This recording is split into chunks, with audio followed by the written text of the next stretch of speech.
श्री कृष्ण गोविंद हरे मुरारी, हे नाथ नारायण वासुदेवा। श्री कृष्ण गोविंद हरे मुरारी, हे नाथ नारायण वासुदेवा।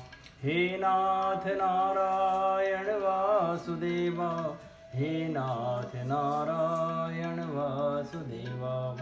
श्रीमद्भागवत सप्तम स्कंध अथ चतुर्थो अध्याय। हिरण्यकशिपु के अत्याचार और प्रहलाद के गुणों का वर्णन। नारदवाच एवं वृत्तः शतर्दधति हिरण्यकशिपोरथ प्रादात्तपसा विप्रीतो वरांस्तस्य सुदुर्लभान्। नारद जी कहते हैं, युधिष्ठिर, जब हिरण्यकशिपु ने ब्रह्मा जी से इस प्रकार के अत्यंत दुर्लभ वर मांगे, तब उन्होंने उसकी तपस्या से प्रसन्न होने के कारण उसे वे वर दे दिए। ब्रह्मोवाच ताते मे दुर्लभा पुंसां यान वृणीशे वरान मम तथापि वितरामंग्य वरान यदपि दुर्लभान ततो जगाम भगवान मोघानुग्रहो विभु पूजितो सुरवर्येण स्तूयमान प्रजेश्वरे एवं लब्धवरो दैत्यो विव्रदेध्ये मम यं वपुः भगवत्य करोदद्वेषं भ्रातुवर्धमनुस्मरण स विजित्य दिश सर्वा लोकांश्च त्रीन् महासुरः देवासुरमनुष्येन्द्रान् गन्धर्व गरुडोररान्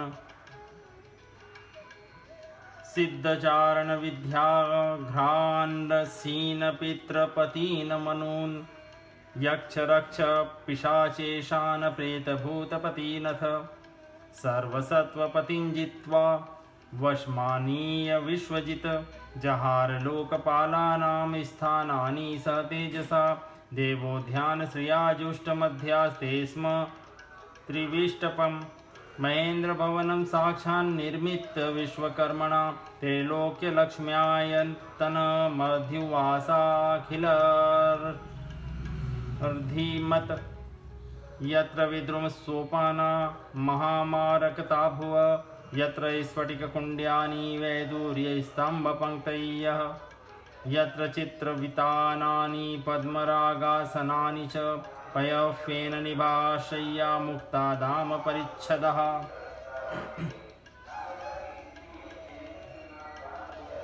नारद जी, ब्रह्मा जी ने कहा, बेटा,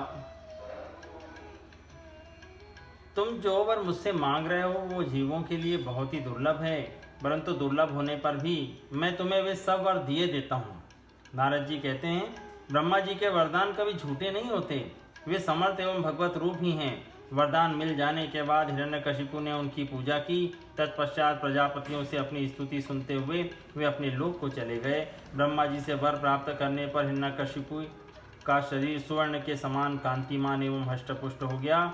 वह अपने भाई की मृत्यु का स्मरण करके भगवान से द्वेष करने लगा। उस महादैत्य ने समस्त दिशाओं, तीनों लोकों, देवता, असुर, नरपति, गंधर्व, गरुड़, सर्प, सिद्ध, चारण, विद्याधर, ऋषि पितरों के अधिपति, मनु, यक्ष, राक्षस, पिशाच राज, प्रेत, भूतपति एवं समस्त प्राणियों के राजाओं को जीतकर अपने वश में कर लिया। यहाँ तक कि उस विश्व विजयी दैत्य ने लोकपालों की शक्ति और स्थान भी छीन लिए। अब वह नंदनवन आदि दिव्य उद्यानों के सौंदर्य से युक्त स्वर्ग में ही रहने लगा था। स्वयं विश्वकर्मा का बनाया हुआ इंद्र का भवन ही उसका निवास स्थान था। उस भवन में तीनों लोगों का सौंदर्य मूर्तिमान होकर निवास करता था। वह सब प्रकार की संपत्तियों से संपन्न था। उस महल में मूंगे की सीढ़ियाँ, पन्ने की गचें, स्फटिक मणि की दीवारें, वैदूर्य मणि के खंभे और माणिक की कुर्सियाँ थीं। रंग बिरंगे चंदोबे तथा दूध के फेन के समान सैयाएँ, जिस पर मोतियों की झालरें लगी थी, शोभायमान हो रही थी।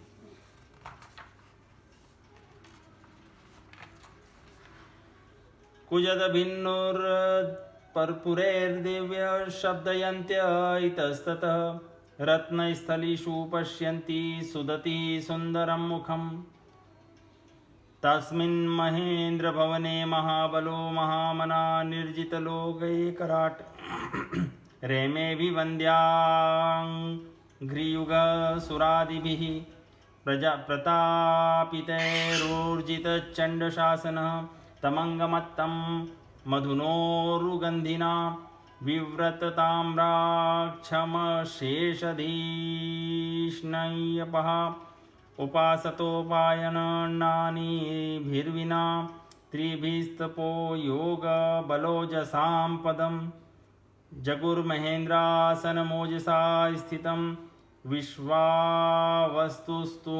बुरुरस्मदादयः गन्धर्वसिद्धा ऋषयोस्तुवन्मुहुः विद्याधराप्सरसश्च पाण्डव स एव वर्णाश्रमभिक्रतुभिर्भूरि दक्षिणे इज्यमानो हविर्भागान् गृहीत स्वेन तेजसा अक्रष्टपच्या तस्यासीत् सप्तद्वीपवती मही तथा कामदुधाधौस्तु नानाश्चर्यपदं नभः रत्नाकराष्टरत्नौघांस्तप पत्न्यश्चोहुरुर्मिभिः क्षारसीधुघृतच्छौद्रदधीक्षीरामृतोदकः शैलाद्रोणीभिराक्रीडं सर्वतुषु गुणान् द्रुमः दधारलोकपालानामेक एव पृथक् गुणान्। सर्वांग सुंदरी अप्सराएं अपने नुपुरों से रुंझुन ध्वनि करती हुई रत्नमय भूमि पर इधर उधर टहला करती थी और कहीं कहीं उनमें अपना सुंदर मुख देखने लगती थी। उस महेंद्र के भवन में महाबली और महामनस्वी हिरण्यकशिपु सब लोगों को जीतकर सबका एक छत्र सम्राट बनकर बड़ी स्वतंत्रता से विहार करने लगा। उसका शासन इतना कठोर था कि उससे भयभीत होकर देवदानव उसके चरणों की वंदना करते रहते थे। युधिष्ठिर वह उत्कट गंध वाली मदिरा पीकर मतवाला रहा करता था। उसकी आंखें लाल लाल और चढ़ी हुई रहती। उस समय तपस्या, योग, शारीरिक मानसिक बल का वह भंडार था। ब्रह्मा, विष्णु और महादेव के सिवा सभी देवता अपने हाथों में भेंट ले लेकर उसकी सेवा में लगे रहते। जब वह अपने पुरुषार्थ से इंद्रासन पर बैठ गया तब युधिष्ठिर, विश्वावसु, तुम्बुरु तथा हम सभी लोग उसके सामने गान करते थे। गंधर्व, सिद्ध, ऋषिगण, विद्याधर और अप्सराएं बार बार उसकी स्तुति करती थीं। युधिष्ठिर वह इतना तेजस्वी था कि वर्णाश्रम धर्म का पालन करने वाले पुरुष जो बड़ी बड़ी दक्षिणा वाले यज्ञ करते, उनके यज्ञों की आहुति वह स्वयं छीन लेता। पृथ्वी के सातों द्वीपों में उसका अखंड राज्य था। सभी जगह बिना ही जोते बोए धरती से अन्न पैदा होता था। वह जो कुछ चाहता अंतरिक्ष से उसे मिल जाता तथा आकाश उसे भांति भांति की आश्चर्यजनक वस्तुएं दिखा दिखाकर उसका मनोरंजन करता था। इस प्रकार खारे पानी, सुरा, घृत, इच्छुरस, दधी, दुग्ध और मीठे पानी के समुद्र भी अपनी पत्नी नदियों के साथ तरंगों के द्वारा उसके पास रत्न राशि पहुंचाया करते थे। पर्वत अपनी घाटियों के रूप में उसके लिए खेलने का स्थान जुटाते और वृक्ष सब ऋतुओं में फलते फूलते। वह अकेला ही सब लोकपालों के विभिन्न गुणों को धारण करता।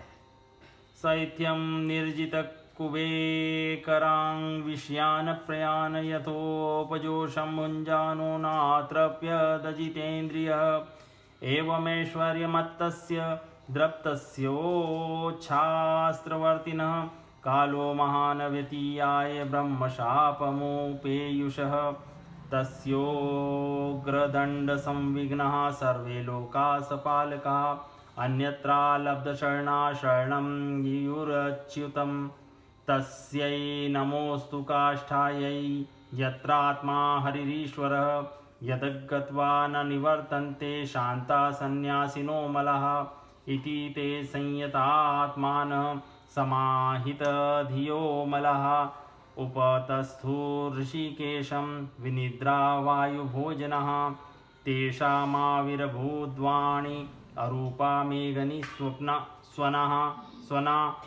सन्नादयन्ती ककुभ साधूनां भयङ्करी मा भैष्टविबुधश्रेष्ठः सर्वेषां भद्रमस्तु वः मद्दर्शनं हि भूतानां सर्वश्रेयोपपत्तये ज्ञानमेतस्य दौरात्म्यं देतेयापसदस्य च तस्य शान्तिं करिष्यामि कालं तावत् प्रतीक्षत यदा देवेषु वेदेषु गोषु विप्रेषु साधुषु धर्मे मयि च विद्वेषः स वा आशु विनश्यति निर्वैराय प्रशांताय स्वसुताय महात्मने प्रह्लादाय यदा दुह्ये धनिष्येऽपि वरोर्जितम्। इस प्रकार दिग्विजयी और एक छत्र सम्राट होकर वह अपने को प्रिय लगने वाले विषयों का स्वच्छंद उपभोग करने लगा, परंतु इतने विषयों से भी उसकी तृप्ति न हो सकी, क्योंकि अंततः वह इंद्रियों का दास ही तो था। युधिष्ठिर, इस रूप में भी वह भगवान का वही पार्षद है जिसे सनकादिकों ने श्राप दिया था। वह ऐश्वर्य के मत से मतवाला हो रहा था तथा घमंड में चूर होकर शास्त्रों की मर्यादा का उल्लंघन कर रहा था। देखते ही देखते उसके जीवन का बहुत सा समय बीत गया। उसके कठोर शासन से सब लोग और लोकपाल घबरा गए। जब उन्हें और कहीं किसी का आश्रय न मिला, तब उन्होंने भगवान की शरण ली। उन्होंने मन ही मन कहा, जहाँ सर्वात्मा जगदीश्वर श्री हरि निवास करते हैं और जिसे प्राप्त करके शांत एवं निर्मल सन्यासी महात्मा फिर लौटते नहीं, भगवान के उस परम धाम को हम नमस्कार करते हैं। इस भाव से अपनी इंद्रियों का संयम और मन को समाहित करके उन लोगों ने खाना पीना और सोना छोड़ दिया तथा निर्मल हृदय से भगवान की आराधना की। एक दिन उन्हें मेघ के समान गंभीर आकाशवाणी सुनाई पड़ी। उसकी ध्वनि से दिशाएं गूंज उठी। साधुओं को अभय देने वाली वह वाणी यूँ थी, श्रेष्ठ देवताओं, डरो मत, तुम सब लोगों का कल्याण हो। मेरे दर्शन से प्राणियों को परम कल्याण की प्राप्ति हो जाती है। इस नीच दैत्य की दुष्टता का मुझे पहले से ही पता है। मैं इसको मिटा दूंगा। अभी कुछ दिनों तक समय की प्रतीक्षा करो। कोई भी प्राणी जब देवता, वेद, गाय, ब्राह्मण, साधु, धर्म और मुझसे द्वेष करने लगता है, तब शीघ्र ही उसका विनाश हो जाता है। जब यह अपने वैरहीन, शांत और महात्मा पुत्र प्रहलाद से द्रोह करेगा, उसका अनिष्ट करना चाहेगा, तब वर के कारण शक्ति संपन्न होने पर भी इसे मैं अवश्य मार डालूंगा। नारद उवाच इत्युक्ता लोकगुरुणा तं प्रणम्य दिवोकस न्यवर्तन्त गतोद्वेगा मयि निरे चासुरं हतं तस्य दैत्यपते पुत्राश्चत्वारः परमाद्भुतः प्रह्लादो भून्महास्तेषां गुणैर्महदुपासकः ब्रह्मण्यशीलसम्पन्नः सत्यसन्धो जितेन्द्रियः आत्मवत् सर्वभूतनामेकप्रियसुरत्तमः दासवत्सं नतार्याङ्घ्रि पितृवद्दीनवत्सलः भ्रातृवत्सदृशे स्निग्धो गुरुष्वीश्वरभावनः स्वीथ्यार्थरूपजन्मोऽढ्यो मानस्तम्भविवर्जितः नोद्विग्नचित्तो व्यसनेषु निःस्पृहः श्रुतेषु दृष्टेषु गुणेष्वस्तुद्रक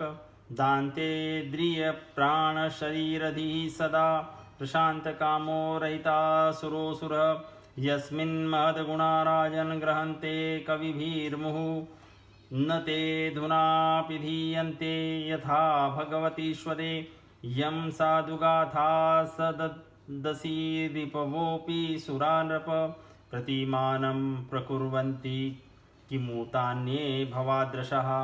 नारद जी कहते हैं, सबके हृदय में ज्ञान का संचार करने वाले भगवान ने जब देवताओं को यह आदेश दिया, तब वे उन्हें प्रणाम करके लौट आए। उनका सारा उद्वेग मिट गया और उन्हें ऐसा महसूस होने लगा कि हिरण्यकशिपु मर गया। युधिष्ठिर, दैत्यराज हिरण्यकशिपु के बड़े ही विलक्षण 4 पुत्र थे। उनमें प्रहलाद यूं तो सबसे छोटे थे, परंतु गुणों में सबसे बड़े थे। वे बड़े संत सेवी थे, ब्राह्मण भक्त, सौम्य स्वभाव, सत्य प्रतीक एवं जितेंद्रिय थे तथा समस्त प्राणियों के साथ अपने ही समान समता का बर्ताव करते और सबके एकमात्र प्रिय और सच्चे हितैषी थे। बड़े लोगों के चरणों में सेवक की तरह झुककर रहते थे। गरीबों पर पिता के समान स्नेह रखते थे। बराबरी वालों से भाई के समान प्रेम करते और गुरुजनों से भगवत भाव रखते थे। विद्या, धन, सौंदर्य और कुलीनता से संपन्न होने पर भी घमंड और हेकड़ी उन्हें छू तक नहीं गई थी। बड़े बड़े दुखों में वे तनिक भी घबराते न थे। लोक परलोक के विषयों को उन्होंने देखा सुना तो बहुत था, परंतु वे उन्हें निसार और असत्य समझते थे, इसलिए उनके मन में किसी भी वस्तु की लालसा न थी। इंद्रिय, प्राण, शरीर और मन उनके वश में थे। उनके चित्त में कभी किसी प्रकार की कामना नहीं उठती थी। जन्म से असुर होने पर भी उनमें आसुरी संपत्ति का लेश भी नहीं था। जैसे भगवान के गुण अनंत थे, वैसे ही प्रहलाद के श्रेष्ठ गुणों की भी कोई सीमा नहीं है। महात्मा लोग सदा से उनका वर्णन करते और उन्हें अपनाते आए हैं, तथापि वे आज भी ज्यों के त्यों बने हुए हैं। युधिष्ठिर, यूं तो देवताओं के शत्रु हैं, फिर भी भक्तों का चरित्र सुनने के लिए जब उन लोगों की सभा होती है तब वे दूसरे भक्तों को प्रहलाद के समान कहकर उनका सम्मान करते हैं। फिर आप जैसे अजात शत्रु भगवत भक्त उनका आदर करेंगे, इसमें तो संदेह ही क्या है। गुणैरलम संख्यैर्यैर्महात्म्यं तस्य सूच्यते वासुदेवे भगवती यस्य नैसर्गिकी रतिः न्यस्तक्रीडनको बालो जडवन्तन्मनस्तया कृष्णग्रह गृहीतात्मा न वेद जगदीदृशम् आसीन पर्यटन रशनन् शयान प्रपिबन ब्रुवन् नानुसन्धत्त एतानि गोविन्द परिरम्भितः क्वचिद्रुदति वैकुण्ठचिन्ताशबलचेतनः क्वचिद्धसति तच्चिन्ताह्लादोद्गायति क्वचिद् नदति क्वचिदुत्कण्ठो विलज्जो नृत्यति क्वचित् तद्भावनायुक्तस्तन्मन्यो नुच्चकारः क्वचिदुत्पुलत् कस्तूष्णीमास्ते संस्पर्शनिवृतः अस्पद प्रणयानंद सलीलामी लीते क्षणः स उत्तम श्लोक पदारविंदयो निर्सेवया किंचन संगलब्धया तन्वन परा निवृत्तिमात्मनो मुहुः उर्दु संगदीनान्य मन शमं व्यधात। उनकी महिमा का वर्णन करने के लिए अगणित गुणों के कहने सुनने की आवश्यकता नहीं, केवल एक ही गुण भगवान श्री कृष्ण के चरणों में स्वाभाविक जन्मजात प्रेम उनकी महिमा को प्रकट करने के लिए पर्याप्त है। युधिष्ठिर, प्रहलाद बचपन में ही खेल कूद छोड़कर भगवान के ध्यान में जड़वत तन्मय हो जाया करते। भगवान श्री कृष्ण के अनुग्रह रूप गहने उनके हृदय को इस प्रकार खींच लिया था कि उन्हें जगत की कुछ सुधबुद्धि न रहती। उन्हें ऐसा जान पड़ता कि भगवान मुझे अपनी गोद में लेकर आलिंगन कर रहे हैं, इसलिए उन्हें सोते बैठते खाते पीते चलते फिरते और बातचीत करते समय भी इन बातों का ध्यान बिल्कुल न रहता। कभी कभी भगवान मुझे छोड़कर चले गए, इस भावना में उनका हृदय इतना डूब जाता कि वे जोर जोर से रोने लगते। कभी मन ही मन उन्हें अपने सामने पाकर आनंदोद्रेक से उठकर हंसने लगते। कभी उनके ध्यान के मधुर आनंद का अनुभव करके जोर जोर से गाने लगते। कभी उत्सुक हो बेसुरा चिल्ला पड़ते। कभी कभी लोक लज्जा का त्याग करके प्रेम में छक्कर नाचने भी लगते थे। कभी कभी उनकी लीला के चिंतन में इतने तल्लीन हो जाते कि उन्हें अपनी याद ही न रहती, उन्हीं का अनुकरण करने लगते।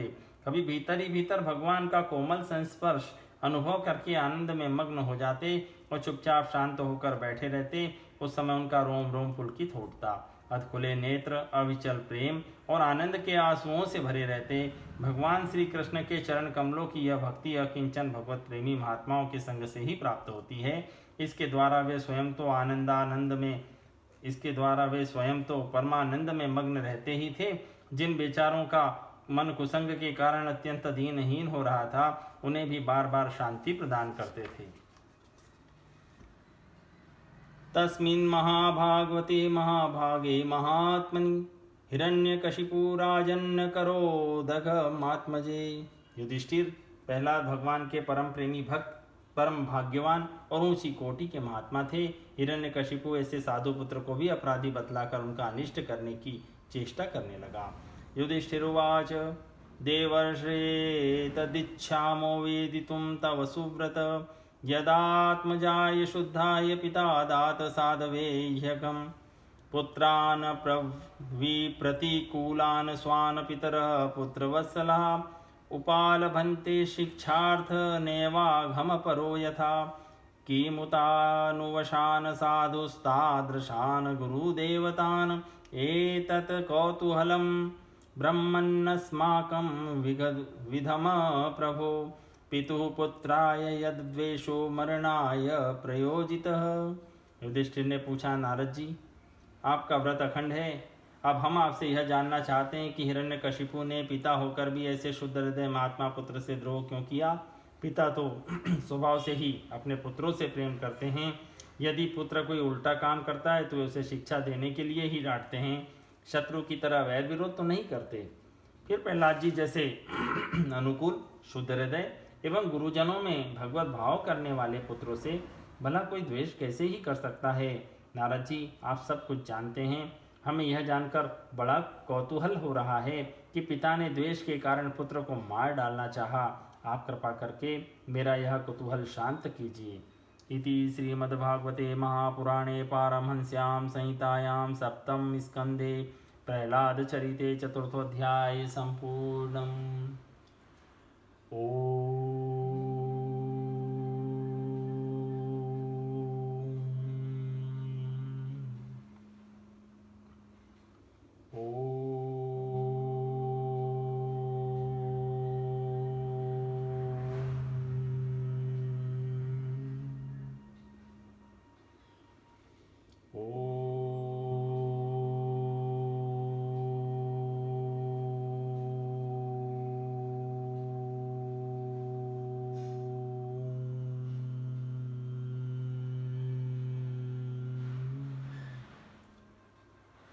श्री कृष्ण गोविंद हरे मुरारी, हे नाथ नारायण वासुदेवा।